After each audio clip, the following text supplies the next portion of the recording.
Excellent. Okay, well, so essentially what we're going to do today is we are going to run through some of the basics of e-commerce. And the way we're planning to run this is that me and Adam have got a series of slides that we're going to share with you. Some information that we've learned over the years. And then what we'd like to do is if people can type their questions into the chat, Adam's going to be watching the chat and we'll try and incorporate those questions as we go. So I'm Simon Batchelor. I've been running a digital marketing agency for about 17 years now. We built lots of e-commerce websites, and me and my business partner, we've also owned an e-commerce business. Which we set up, grew, and then sold a couple of years ago. So I've had quite a lot of experience in the sort of the coalface end of e-commerce, if you see what I mean, actually putting stuff in bags and posting it and dealing with all of the day-to-day of running an e-commerce business, as well as the much more technical website side of building it and working hands-on with quite a lot of the platforms. Yeah. So Adam, do you want to tell us a little bit about yourself? Yeah, so it's probably about since 2012, I was kind of involved with a lot of Etsy stuff locally and then kind of got into e-commerce through that route. So I've built a few Shopify stores in like 2014 for people. And that's kind of through 5 years of employment, touched various parts of e-commerce really. So I've done Google Ads and done kind of everything from shipping stuff out manually, putting things in envelopes and putting it in a post box, all the way through to like rebuilding the site, and a bit of everything really. So in the past 3 years, I've really focused on SEO specifically and kind of growing companies through SEO because I think it's the best channel, which we'll come on to later, where I can do my grand speech.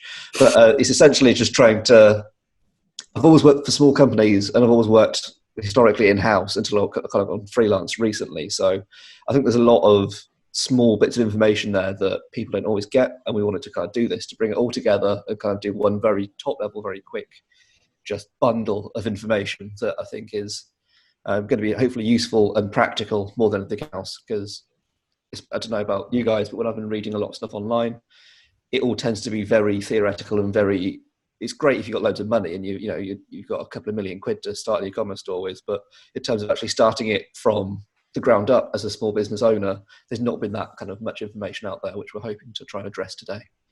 That's kind of the reasoning for it. Yeah. Excellent. Okay, so this is the plan. There's 3 sections to today's talk. Firstly, we are going to look at the platforms. We're going to have a quick overview of which platform is good for what, some of the pros and some of the cons for each platform, just to give you an overview. We're then going to have a look at some of the ways you can market your e-commerce store, and then we're going to give you some golden nuggets of how to make sure your e-commerce store is actually making money. Some little bits that we've noticed over the years, some easy things you can avoid that cost you money, and easy ways to make sure you're making money. So let's get started. We've already done that slide. That's good, isn't it? So yes, again, just a quick reminder for those that have joined. If you can type into the chat, we'll try and answer them as we go, or we will come back at the end. If we don't immediately answer your question, it's because we know that the answer is coming in a later slide, or we're going to cover it at the end. So do bear with us on the chat front. Adam's watching the chat and I'm driving the slides. Simon, just briefly to interrupt, sorry, I'm having trouble seeing the slides on my Zoom meeting. Okay. I think it's a problem on my end. I think I might need to log out and log back in. Is that going to be okay? Yes, Adam will let you back in. It's all right, Adam. Thank you. Yeah, apologies about the darkness and the boxes and all that. I've just moved house before lockdown and I'm in the box room. That's all right. No worries. No worries. Renegated. Right. Thanks. Excellent. Okay, so we're going to start off with a quick overview of the platforms. So a question that me and Adam get a lot is, how much does an e-commerce site cost? Essentially, it's anything between a car and a house, as Adam says. You can spend about 200 quid on a Squarespace site for the year. It's kind of all in, apart from a very minimal amount of fees that you'd pay on top. Squarespace is probably the cheaper end of the market. Or at the top end of the market, you're looking at probably around 200 grand for a Magento site, and it's going to cost you about 5 grand a month in monthly costs. For anyone who doesn't know Magento, it's like an enterprise level e-commerce software. Their website makes it sound like Shopify. However, it is almost built on 100% nightmares. It is. I wouldn't go near it with a barge pole, because it's enterprise level stuff, and you do need a full-time team to look after it. So don't be lured in by the Magento. So we're going to ignore Magento for now. We're just going to know that it exists and stay well away from it, and look at what the more sensible options are. One of my clients was looking at Magento, just as a quick kind of example of this. The company turns over about £3 million a year, I think. They were looking at doing Magento because they had a huge product catalogue. They did a discovery phase with like a couple of agencies and rapidly realised that even they couldn't afford it, and then have now reverted to WooCommerce as an option, which is what I'd advised from the start, but they wanted to explore it. So, yeah. Avoid Magento at all costs, essentially. Yeah. So, Adam, do you want to run us through some of these platforms here? Yeah, so I think we've kind of quite roughly grouped these here, and it's not a full exhaustive list of the market options out there, but these are the kind of most popular ones that we have experience with and we've kind of found.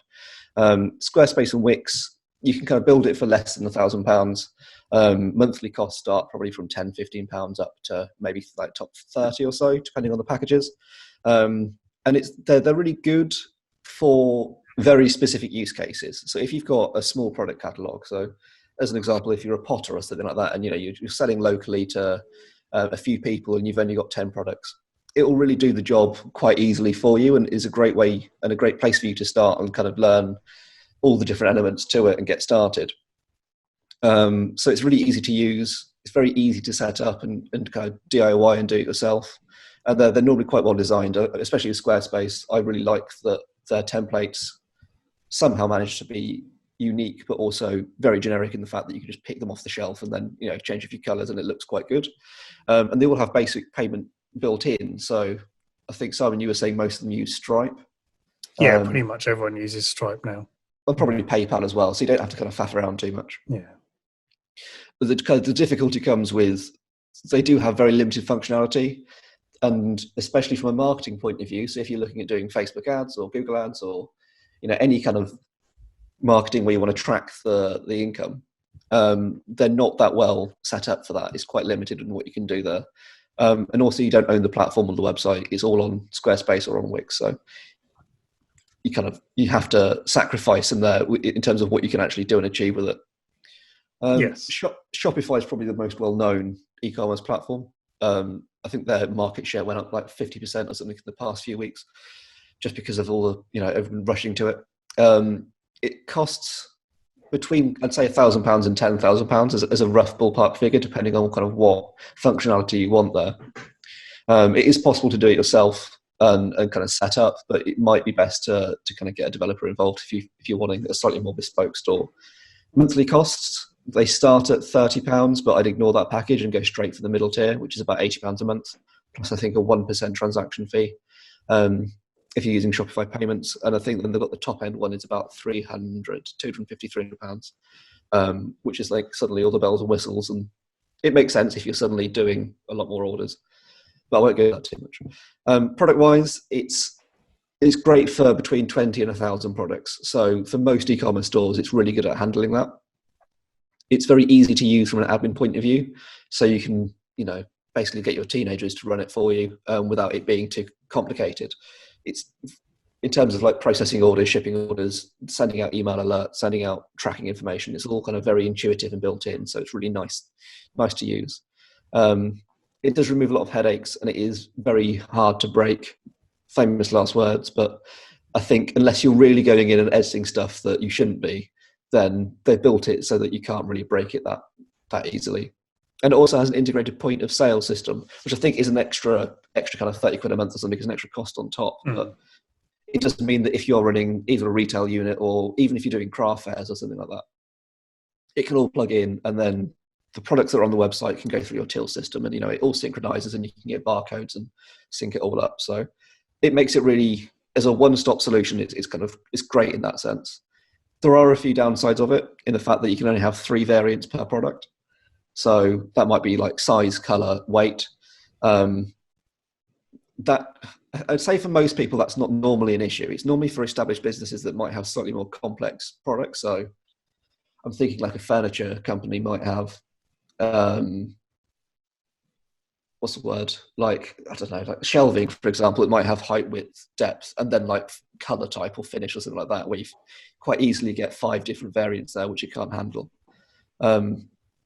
If you are looking for more complex functionality, such as subscription boxes or wholesaling, or B2B wholesaling, you will need custom functionality, which might require an add-on, or it might not be as possible as it is on, say, WooCommerce.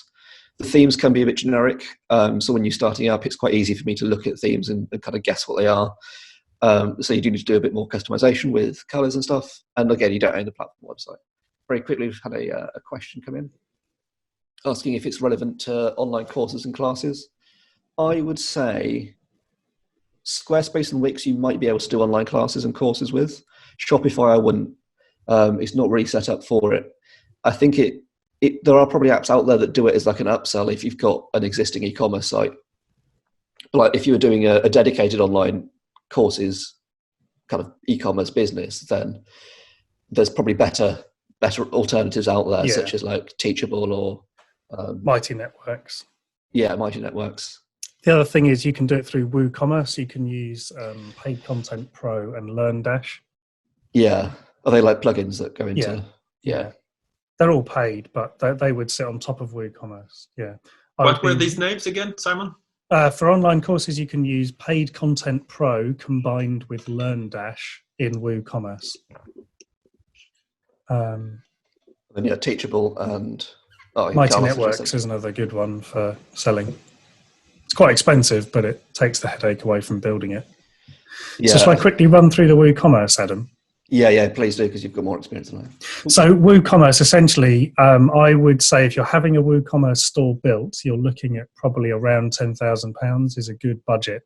And the reason that is so high is because there's a lot of stuff that you need to get right with WooCommerce to make that store scalable, to keep it running fast, and to make sure that it's set up and all the data is connected in the right way.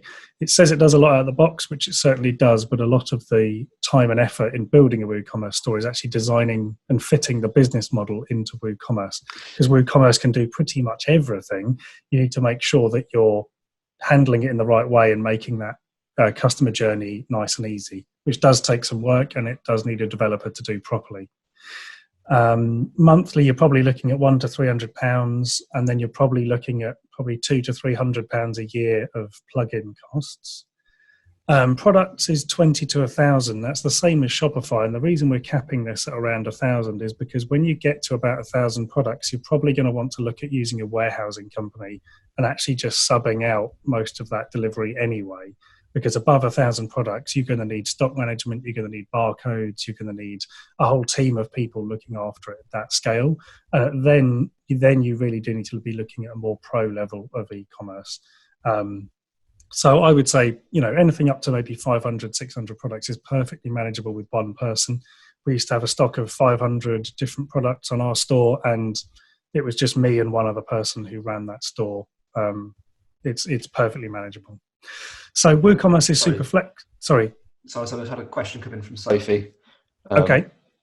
Saying that her WordPress theme has WooCommerce included, but because the developer does not update this, she cannot do it either. Is there any way I can update the theme myself in some way? If no updates are done, would it still be possible to take online payments?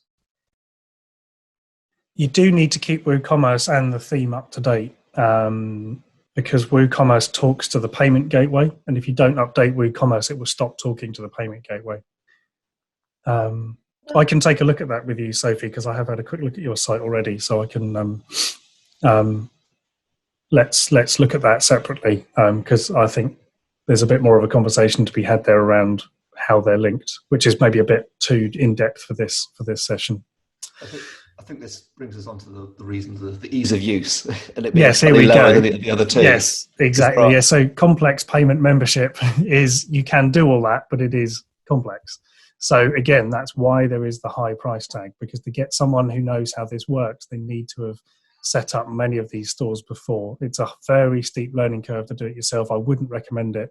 WooCommerce is very difficult and takes a long time to get right. hence the learning curve. It is very easy to break, and if you don't keep it up to date, it will do that job for you. As I say, it needs constant updating.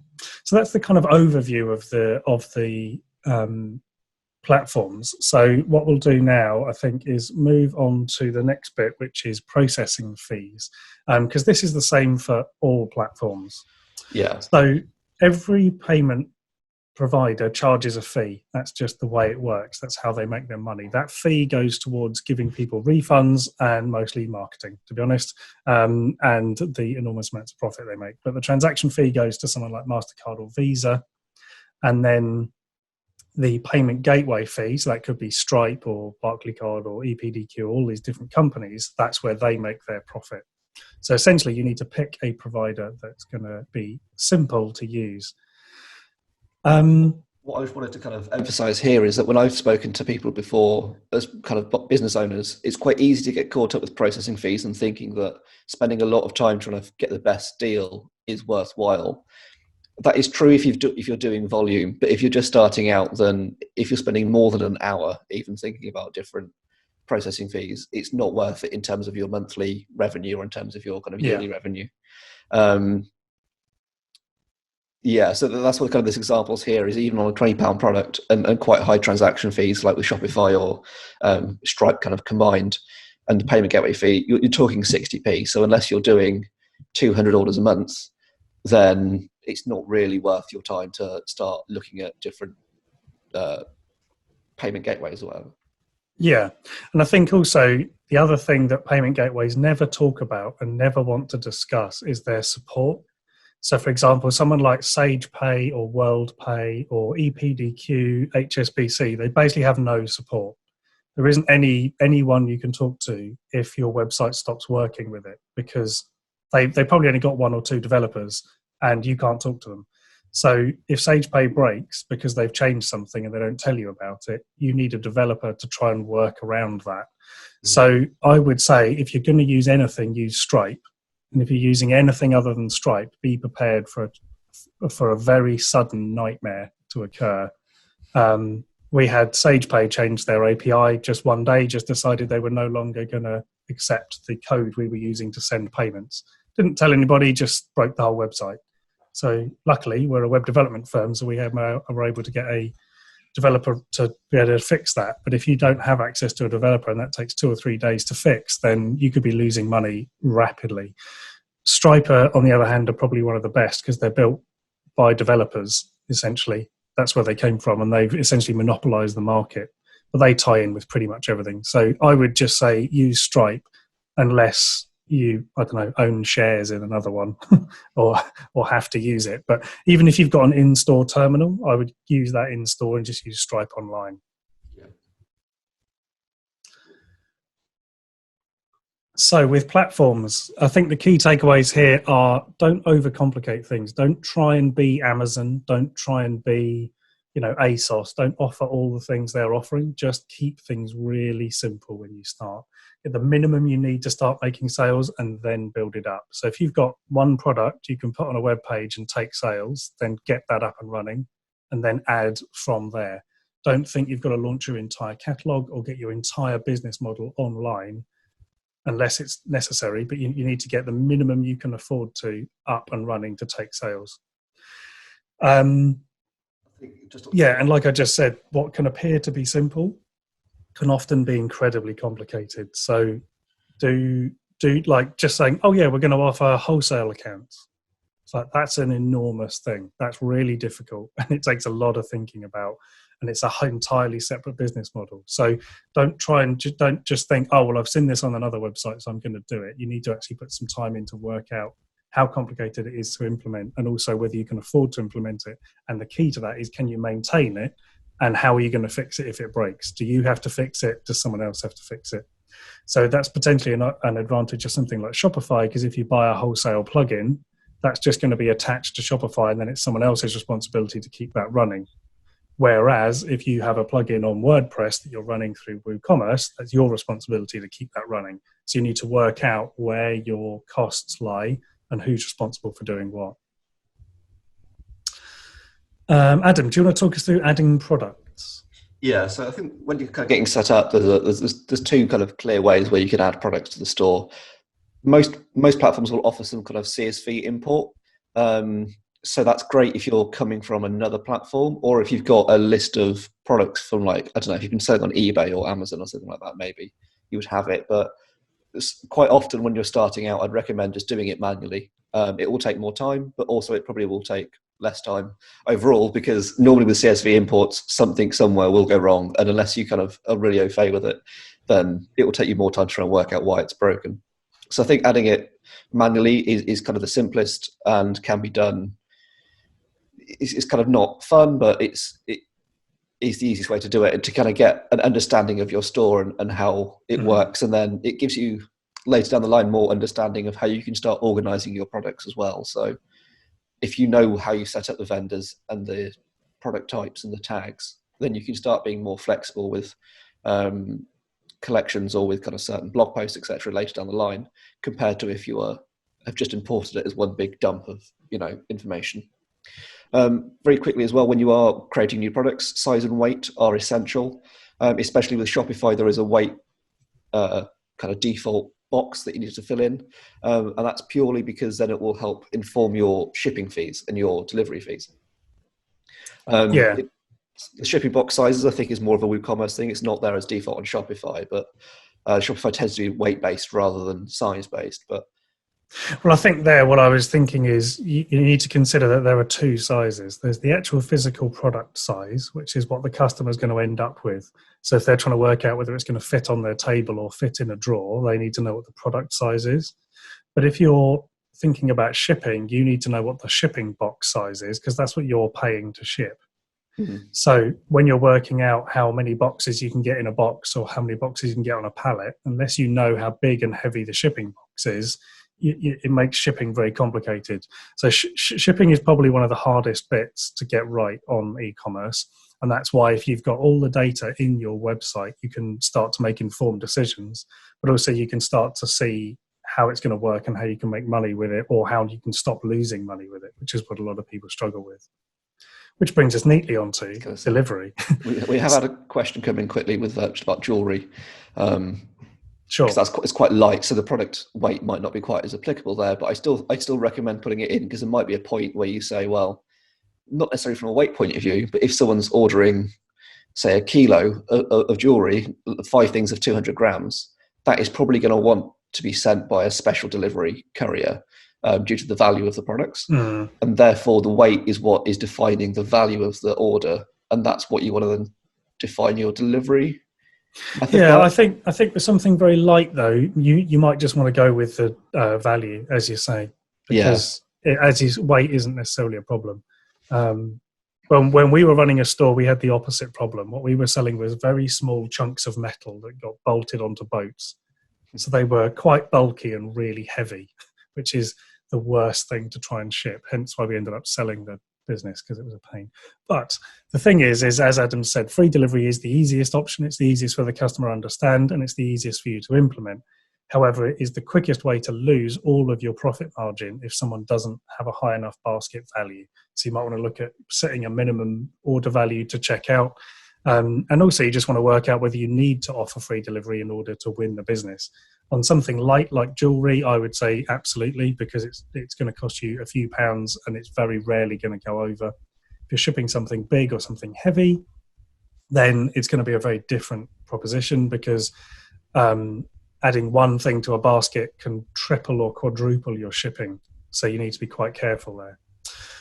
If you're doing free delivery, you need to build shipping costs into the product prices. So if you normally sell something for £20, then you need to be selling it for £22 with free shipping. If you see what I mean, you need to bung the shipping on the top to maintain your margin. Delivery can cause a lot of headaches. As we've discussed, there's quite a lot of different ways that shipping can go wrong. So make sure that you understand how you're going to ship before people start placing orders. The other thing I would say is we spent a long time looking at different couriers and trying to get an account with a courier. And actually, they need about 100 parcels a week to even give you a good price. So what we then started using was something called interparcel.com. There's also another one in the UK, and essentially they've just got these massive global accounts with DPD, UPS, etc., and you basically just get in on that pricing. I think there's Parcel Monkey and yes, something Pete, Parcel Pete, maybe. Parcel Pete. There's a few of them. Ultimately, they're just middlemen. They're just sitting between you and a global UPS account. Interparcel used to be a lot cheaper. They've realised that they can up their prices a bit, so it's less good. But I must say the customer service was very, very good. If you can avoid using Hermes, I would. I'd say probably we had a 50-50 delivery rate with Hermes. Jesus. And when you're selling hundreds of pounds worth of stuff, that's just not good enough. They also don't have any customer service and will always side with the customer. So that was a big warning from them. I would always go with DPD, UPS, or Royal Mail above Hermes. DPXs or DX, delivered exactly. They're pretty good if you've got specialist stuff. Anyway, I could talk all day about couriers. So the other way to save money, which is really good, is if you live near a UPS drop-off location or a post office sorting office or a DPD drop-off, you can save quite a bit of money on Interparcel or one of those services by selecting a drop-off service. So basically, you just get a big old IKEA bag and walk down to the newsagent and give them all the parcels. This has two advantages. One, it's cheaper, but also you don't have to wait in all day for the courier to turn up. Because unlike delivery, they don't give you a 1 hour window. You fit into the courier's day, not the other way around. So I would highly recommend using the drop-off. You can also do it with Royal Mail, and if you ask them really nicely, they'll give you a roll of those signed for stickers. Collections. Adam, do you want to quickly talk us through collections? Yes, this is my personal slide that I included because it's a pet hate of mine. Well, not hate, but pet peeve. So most e-commerce stores that I end up looking at that are kind of smaller or just starting out or even established and have been, turning over £2 million for years, they don't tend to create enough collections. What I mean by that is collections are a great way of organizing your products into a kind of navigatable and very kind of bespoke way of your customer shopping with you, essentially. So for an example, I've gone for cushions. I was saying yesterday I always seem to go for cushions or paint in these examples. So if you ever see any of my other talks, be prepared for cushions everywhere. The example being that if you've got an e-commerce store and you're selling loads of cushions, you could have one collection that is just called cushions. And that's what normally I've found people have. What we really want to be doing is creating red cushions, blue cushions, cushions for the living room, cushions for bedroom, and printed cushions. They're all going to be very different kind of collections, and people, when they're searching your store, will normally know exactly what they want. And they might be looking for a certain thing or looking to explore something for the bedroom or for the living room. By having these 5 different collections, they can more easily browse your site to find what they need or find what they need straight away, rather than just creating a top-level kind of cushions category or collection. So I'd say, especially with Shopify, the reason why I love it is that it's so easy to create many collections based on rules without any real penalty. You can create hundreds of them. That's great for SEO. It's great for kind of any Facebook ads or digital marketing you're doing, because it gives a very specific point or landing page for your users to be sent to. And there's no real downside. So yeah. And in WooCommerce, they're called categories. Yeah, it's the same thing. For the language. They're exactly the same thing, but they're just called categories. It's essentially just, as you say, it's a very good landing page. Yeah. So that leads us neatly onto the marketing side. So you put some categories on your site or collections, and then you can put your marketing and point it at these pages. So we're going to run through the main ways in which you can use marketing to attract more people to your site. So Adam, do you want to start us off with SEO? Yes, I couldn't resist including a graph on the SEO tab, but here we go. Pros of it are it's huge scale long term. That's the main benefit of SEO, is that over kind of 2 to 3 years, it's possible to triple or 10 times your business. When it's done well, you can compete on those high traffic terms and those high purchase intent terms. So someone searching for exactly what they want, you can kind of be there. And it's often a lot easier as well for local terms. So if you are just starting out, it's far easier for you to optimize for slightly more niche or slightly more unusual terms that competitors aren't doing. So there's kind of the 2 strategies there, but I won't go into that too much. The downsides of SEO is that it does require regular investment and often with slow results. So it's one of those things that in 2 years you'll see results, in 6 months you'll see results, in 3 months you might see results, but it requires you to kind of regularly invest in it, even in the minimal amount, or having a strategy there over those 6 to 12 months without necessarily seeing a direct return on revenue.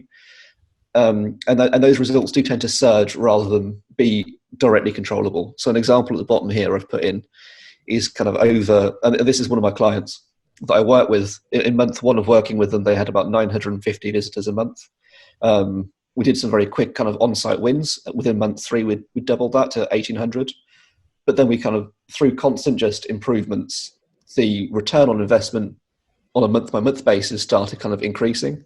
So month 1 was 950 visitors, and then 24 months in, so 2 years after I started working with them, we're now at 51,000 regular monthly visitors, and that is still going up. So they actually had about 30,000 on the website over the weekend, purely because they were in a good position and the market suddenly changed and they were kind of in a position to win that sudden surge in traffic. So I think that's the biggest caveat with SEO, is it is transformative to your business. These guys ended up opening a store in London off the back of all of this work, but it's hard to kind of quantify in a very quick way if you're just starting out. And also it's not always appropriate based on your industry. If you're in a high competition industry, quite often I will advise clients not to pursue SEO, or at least not on the bigger terms, and that you will have to only kind of put up with small amounts of traffic to start off with while you build that authority in the industry. Any questions on that I can answer later. Brings us neatly on to PPC. So PPC, so we're talking here about Google Ads. You can, of course, use Bing Ads. They're a bit cheaper, and there are tools out there that can replicate your Google Ads onto Bing Ads, but that's a whole other session. Yes. So the best thing about Google Ads or Bing Ads is they're very fast to set up. You can very quickly give these channels some money, and in return, they will get you some traffic. You do need to target that to be specific, i.e. water bottle for sale. You need to be very specific, because if you just target water bottle, you're going to be spending an awful lot of money very, very quickly. So it's easy to spend money. It's quite maybe a little harder to get very good traffic, and does take time to learn. Unlike SEO, you can turn it off. So if you become overwhelmed with orders, or you're simply swamped with traffic and inquiries and things like that, you can just turn off your PPC. However, with SEO, you can't turn it off. So for most businesses, that isn't a problem, but for some businesses with a finite resource, that can be. It's very easy to measure return on investment, and if you're going to do any marketing, you need to be measuring if it's working, because if you can't measure it, you shouldn't be doing it, is the message I always say. So the cons I've touched on already. It can be very expensive. Google will happily take your money regardless of the traffic it's sending.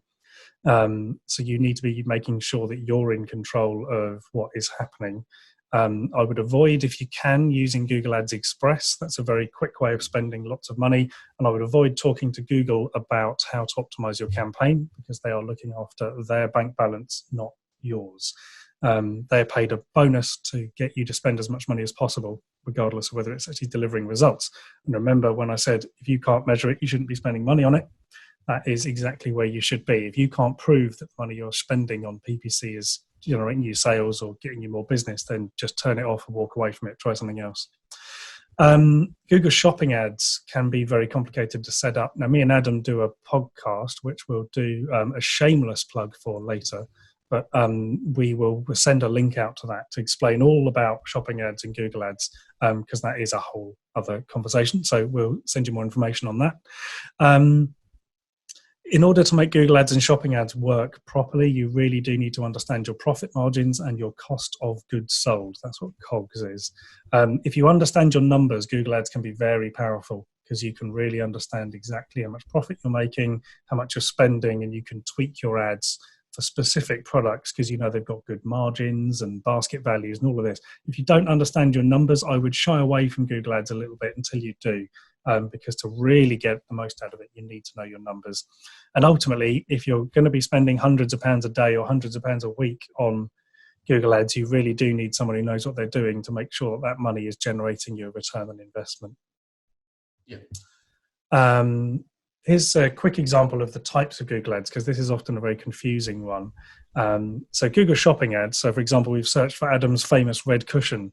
And at the top here, you can see the shopping ads. You've probably all seen these. They appear at the top of the search results. So that's where shopping ads are. And we'll send you a podcast on all about shopping ads. Then you've got the search ads. So they appear as text ads at the top of your search.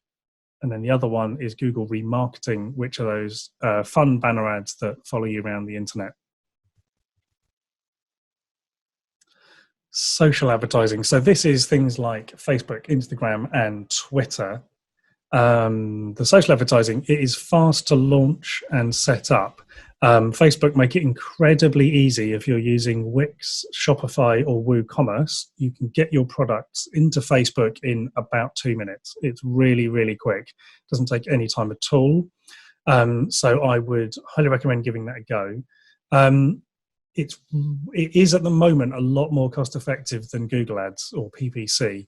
And that's because you're buying the traffic in a different way, at a different end of the sales funnel. You're generally doing at the awareness level rather than the conversion level. Just to briefly give an example of that. So the benefit of Google Ads is you can basically target someone who's typing in the words for sale. So you know they're looking to buy. Whereas with social advertising, and this is the benefit of social advertising, is you're reaching an audience who doesn't yet know about you. And they're not at that kind of, they're at the awareness stage where they don't know about you. They're not necessarily looking to purchase anything yet. But that's why it's kind of beneficial, is you can reach an entire new audience cheaply. And I think, especially if you're selling products that are new to market or unknown or slightly different, there might not be the search demand there for them. Whereas in social advertising, you can reach your target audience, which is why it's good for that kind of lifestyle impulse purchase. Yes, exactly. I think another analogy I often use is social advertising is like having a bus stop advert, or it's like having a really nice shop window. So when people walk past your shop or they are walking down the street, they see your product and they think, oh, I quite like that. And then PPC is like having like a sign in the shop with an offer on it, or having a very good salesperson in your shop, essentially. So that's kind of the different ways of thinking about it. So social advertising is much more for the awareness level. So the social advertising does need continued investment to work. You do need to keep that budget going, because you need to keep the momentum behind your awareness, because if people stop being aware of you, then it stops being effective. And then, as we've said, it's built around the awareness level rather than the conversion. So the other way you can use both PPC and social advertising is with remarketing. So remarketing are those ads we all love. They're the ads that appear in our Instagram feed, on our Facebook feed, and across other different websites of products or services that we have viewed somewhere on the internet and then come back with ads. So these are very cheap to run because it's a very small audience, because it's only people who've looked at your website. So because they've already interacted with you, the audience size is lower. So we're not going for awareness here. Here, what we're trying to do is tempt people back into the store to go to the checkout and make that purchase. If you get the adverts right, if you get the wording and the offer right, they can be very, very effective. They're super easy to set up on Facebook and Instagram. And they work like with Shopify, WooCommerce, and Wix. They're super easy to set up. Also, if you're using something like MailChimp or Klaviyo, they're very easy to set up. They don't play very nicely with Squarespace. It's very odd. There's a massive long like Facebook tutorial on how to set it up with Squarespace, and it takes ages and it's not dynamic. So it's a pain. So avoid that. The cons are that it does need quite a lot of audience participation. If you've got under 50 to 100 people a week going to your website, it doesn't work. The audience size is too small and Facebook just doesn't show the ads. If you don't exclude people who've made a purchase, it can be really annoying, because that pair of wellies that you looked at once in September will follow you around for the next year. So always remember to exclude people who've made a purchase. This is very easy to do on Facebook and Instagram. It's a little harder to do on Google. And it is, as we said, it's harder to set up on Google and shopping ads than it is on Facebook and Instagram. Adam, do you want to talk us through a little bit of email marketing? Of course. So email marketing is a really effective way of kind of engaging with your audience, but mostly because you own that kind of audience once people have given you their email address. my kind of top tips for it would be always use an e-commerce specialist system. So I'm a big fan of Klaviyo purely because it's comparably priced to MailChimp, but the functionality goes above and beyond. For e-commerce specifically, because you can start doing far more complex kind of rule-based things and far more automated things. So it might be that if they look at a certain product, they get an email. If they look at 5 products, they get an email. You can start doing triggers based on their kind of on-site behavior. Some other top tips are always have a welcome email. So always kind of introduce your brand and your company to someone when they sign up. And then ideally that would kind of re-engage them in some way. So that might be get them back onto the site to buy something, or just inform them and educate them about why you're better than competitors, essentially. Always have an abandoned cart email as well. Again, so with something like Klaviyo, it's very easy to set up because it will just be a kind of pre-formatted thing that when someone leaves something in their basket on Shopify and they don't complete, send them either an offer code, or ideally not an offer code, but just a reminder within a couple of days to say either why haven't you purchased, and kind of try and create a conversation with them, or get them back onto the site to complete. I think the main thing there is build trust and educate. I don't particularly like using email marketing for offers. Again, it would depend on your business model, but I think it's a really valuable way of just engaging your audience and educating them about your product or about your service and kind of why you're the best, and build that relationship and rapport with them. And in terms of like winning signups as well, is add value. So that might be a kind of educationary introduction series about why your jewelry is the best jewelry and how you make it, and pictures of your studio and pictures of how you kind of craft it. Avoid discounts and minimize pop-ups. I think kind of those pop-ups that are exit intent, or pop-ups that are as soon as you've been on the page for 10 seconds, it will pop up and be like, give me your email address. They don't tend to work, and they will annoy you more than they will give you email addresses.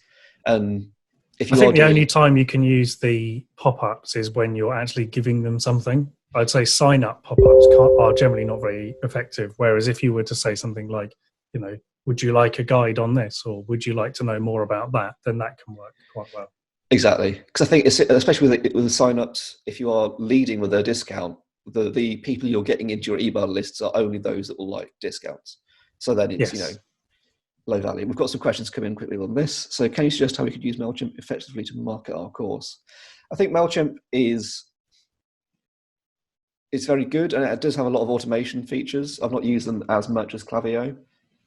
So I think workflows are the best in MailChimp. MailChimp workflows can be very good, where you sort of set up a series of maybe 5 or 6 emails that go out, and you can set rules. So like, you send the first email, and then if the person doesn't read that first email, you send them a different one.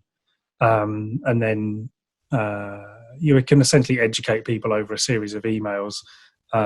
So you can, some people use it to deliver micro courses. So it could be like, the 3 things you can do to consider this, or to work on, to make this or to fix this. Here are the 3 things you've got to do. And you just space it out, so it's one easy thing to do every day, and you get 3 or 5 in a week. That kind of thing can work well. That's what I've used that quite successfully, is where we do like an educationary series via email, and that gets people back onto the site and purchasing. I think email's great as a way to remind people that you exist, in terms of just automating it all. I'd say also you need an enormous volume of emails to do the selling in the email. I would generally say what you really want to do is be getting people back to the site to continue learning, to consider more, to learn more, all of that sort of thing. Actually selling from email takes a very, very big volume. A couple of other questions very quickly. Is it a case of mapping this out first, Carlos? Yes, unfortunately, it is a lot of work, which is why I've put it off for my own website for about 2 months now. Rosie, can you link Klaviyo to Shopify? Yes, absolutely. Klaviyo was built as an app originally for Shopify about 6 years ago as like an email templating system, and has then grown from there. So it is kind of native to Shopify. It plays nicely with the others, though. Plays nicely with WooCommerce really well. Yeah, and like it look. Their integrations are pretty great. So even if you can't get it natively into an e-commerce system, their like Zapier integration is great as well. So you can also integrate it with Stripe as well, I saw today. Oh, really? Nice. Yeah, so you can even put your payment gateway in to gather more data there. So I would, yeah, definitely recommend taking a look. Shall we whiz through just in the last 10 minutes? Shall we go through the golden nuggets, Adam? Because I think hopefully that might answer a few questions, or maybe trigger a few more. So yes, we'll come back to questions at the end. I think. Yeah, good. Yeah, cool. So Adam, here's your mantra. Yes. So this is the polite version. I normally don't be this polite in it, but yeah, great marketing won't save a bad product. Again, a lot of people come to me with SEO problems, and I will start asking questions about their business model and about why they want SEO. And it can quite quickly unfurl that the problem isn't about marketing. It's about their product not really being a right fit for that kind of customer, or they've just not really thought about it enough. So I think there's a danger there to think that, just because you get more people onto your site, you're going to make more sales. That isn't the case. You need to have the whole wheel kind of set up so that as you get more people onto the site, they are inclined to purchase. On that note, these are a few kind of top tips in that sector to try and challenge, I think, why are you actually ready to sell online yet? Are you ready to take that leap into an e-commerce store? So what is your USP over established competitors, especially if you're entering into a competitive space where there are a lot of established competitors? You're going to really need to know what your USP is and why people should buy from you and not someone else. That doesn't need to be discount-led or price-led. It might just be that your value or your service is more personal, is better, is kind of better value, is more tailored. It doesn't have to necessarily be anything groundbreakingly huge or disruptive or life-changing. It just has to be good and solid and well communicated. So some ways of doing that, I think, are focusing on local search terms, not national, is a great way to get started. So buy cheese Brighton versus just buy cheese as a key term. It's far easier for you to kind of reach those more niche local audiences. And again, on those niche search terms as well. So buying Sussex Brie versus buy cheese. Again, this is just part of the education thing that I tend to go with a lot of business owners, where they say we want to be number one for buy cheese. And that is not practical. It's not going to work. And bidding on a PPC perspective on buy cheese is not cost effective either. So, well, no, because you're competing with some big brands. You're competing with all of the big supermarkets there. Yeah. Whereas by Sussex Brie, you're not. Exactly. It's probably just you in that market. And the traffic's far more relevant as well, so it's far more likely to purchase. Because buy cheese, that could be people looking for Ocado. That's not necessarily people looking for more artisanal stuff. So is it a good business, or is it just a good idea? I think that's a whole episode in itself, as it were. I was going to say, I think it might be the episode, that might be the next podcast episode. I think it's really good. Yeah. Essentially, I guess that is like, as Adam says, the good marketing won't save a bad product. Well, having a really fancy singing or dancing e-commerce store isn't going to save a bad business idea. So you need to have done your business model canvas. You need to have made sure that your business is solid and is working before. Have you actually got your whole business sorted out before you've actually gone to build this website? If you're going to put thousands of hours into making this work, it needs to be a good business to begin with. Yeah, and as Carl just points out, talk to potential customers. Yes, customer research is huge. Yeah. An idea you have with your friend over a glass of wine is a good idea, but a good business is something that everybody you talk to about it says, brilliant. How quick's it going to be live? Me and Simon do have a Trello board full of those. Yes, we have ideas. So many ideas. Don't compete with Amazon. It's not worth it. If someone is selling what you're going to plan, if someone is selling the exact same thing that you're planning to sell on Amazon, it's probably not worth it. You need to think, you need to be different. And I also wouldn't recommend selling on Amazon when you're starting out. There's a very specific set of skills needed to sell on Amazon, and a very specific product. And there are very few and far between. Also, Amazon dominates SEO. So again, if your product is available on Amazon, people will always choose Amazon over you because it's so quick and easy to get in. Briefly caveat that. It does dominate SEO quite a lot of the time, but again, going back to those custom collections and having a better user experience that is more specific can sometimes win against Amazon if the Amazon listing is just quite bad. So yes. Yeah. But again, I think that comes from being more specific. I was thinking more like if No, your totally. general term comes up. But as you say, that's where being specific by Cheese Brighton, by Sussex Brie can really work. Exactly, yeah. No, I think, yeah, trying to support it. Not Oh, yeah, no, totally. Won't start a fight on live stream. So be proud of your niche and service. Essentially, if you're really proud of what you're doing and why you're doing it, and you believe in what you do, it will come across in the way you sell, the way you talk, the way you are in your videos, the way you talk about everything you do on your website, and people do resonate with that. Copy written by someone who likes what they're doing is always more engaging. So do be, really stand behind what you're doing and believe in it, and people will pick up on that. Sometimes it can feel a bit, it's just you sat there typing away and you just think, I don't know if anybody's going to like this or do it. It's like, no, you've got to really believe in it, and people will come if you build it. A couple here from my experience of running a shop. When we started off, we thought we'd have to offer next day delivery because Amazon do. So we thought, well, everybody expects that. But actually what we found was when we changed it to be 2 or 3 days delivery, we still got the same number of orders because most people don't need it next day. It's an artificial urgency that's been added to Amazon to make people check out quicker. But actually, next day delivery, most people don't need that. And most people's lives aren't organized to get a delivery next day. So most people miss the first delivery for Amazon. Hence why Amazon now don't advertise next day delivery quite so much. It's 2 to 3 days. So the other thing with 2 to 3 day delivery is it's a lot cheaper. So I would recommend just start off with 2 to 3 or even 5 day delivery. A lot of people don't need it that quick. Unless you're selling brie, in which case that might need to be rethought. So the biggest thing I've learned, and this goes for all businesses, is don't use offer or discount codes unless you really, really, really, really have to. And here's an example. So if your profit margin is 40%, which most sort of on e-commerce products should be, if you give a 10% discount, it means you've got to sell an extra 33% to make back that 10%. So that's a huge amount of extra sales for giving what seems to be a rather small discount.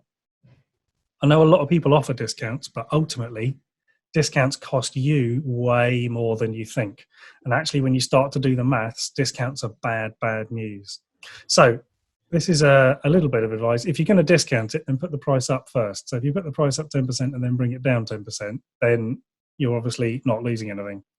The other thing you can do is find another RRP. So if someone else is selling what you're selling but really expensively, you can say, well, that's normally the RRP and we sell it for this. So you create the illusion of a discount.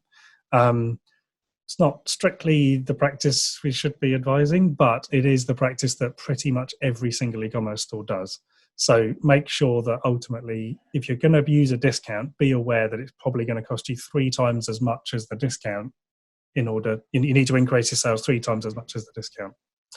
The other little tip I've got that I found out is that when you buy stuff from wholesalers or suppliers, sometimes they say, well, our product retails at £20, so you have to sell it at £20 or you can't buy our product. Now, that's actually illegal for the supplier or wholesale to do. They can't force you to sell it at a fixed RRP. So you can sell it at whatever price you want and there's nothing they can do about it.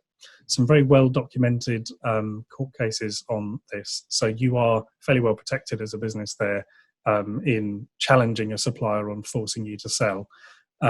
So don't be intimidated by suppliers or other things like that. Essentially, you set the prices and make sure the price you're selling is making you money.